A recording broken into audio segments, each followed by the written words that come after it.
Não exijo que os outros me compreendam, mas devo compreender a todos.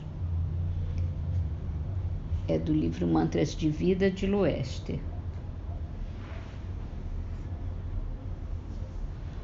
No Livro dos Espíritos, a pergunta 448.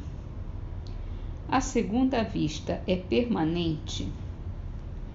A faculdade é, o exercício não. Nos mundos menos materiais do que a Terra, os espíritos se desprendem mais facilmente e se põem em comunicação apenas pelo pensamento, sem que todavia fique abolida a linguagem articulada.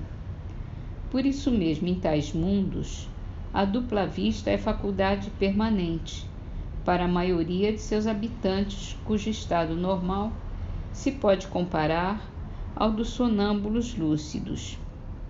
Essa também é a razão por que esses espíritos se manifestam com maior facilidade do que os encarnados em corpos mais grosseiros. No Evangelho segundo o Espiritismo, continuamos a mensagem intitulada Porque Jesus fala por parábolas, não ponha a candeia debaixo do alqueire.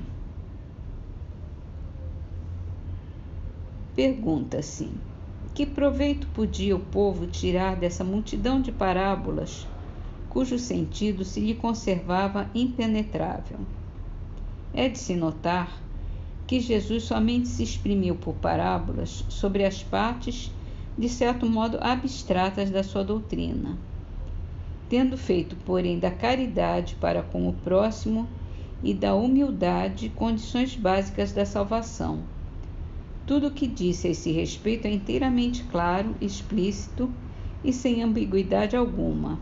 Assim devia ser, porque era a regra de conduta, regra que todos tinham de compreender para poder observá-la. Era o essencial para a multidão ignorante, a qual ele se limitava a dizer: eis o que é preciso se faça para ganhar o reino dos céus. Sobre as outras partes, apenas aos discípulos desenvolvia o seu pensamento. Por serem eles mais adiantados moral e intelectualmente, Jesus pôde iniciá-los no conhecimento de verdades mais abstratas.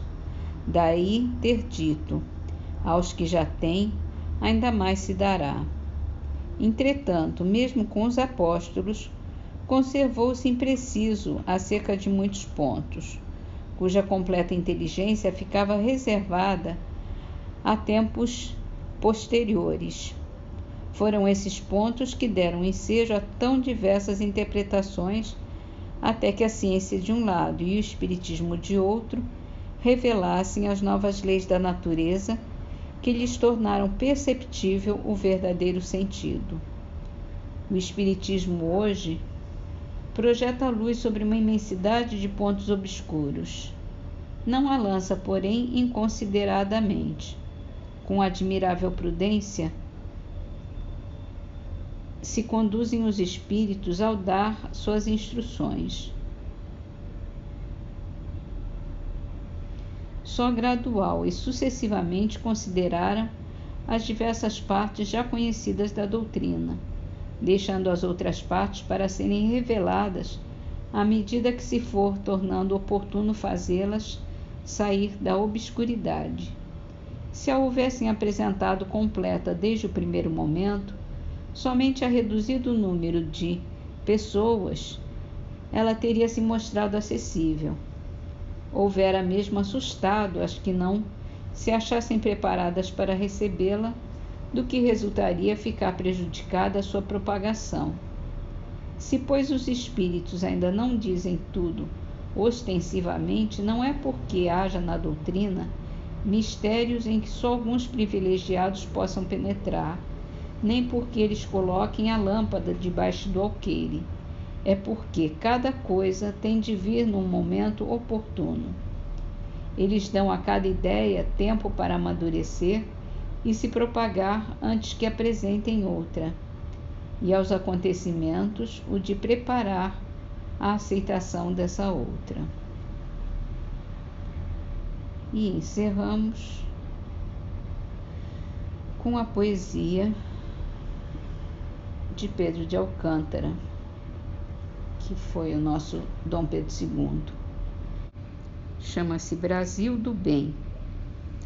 Eis que o campo de sombra se esfacela no doloroso e amargo cativeiro da guerra que ameaça o mundo inteiro, qual furacão no auge da procela.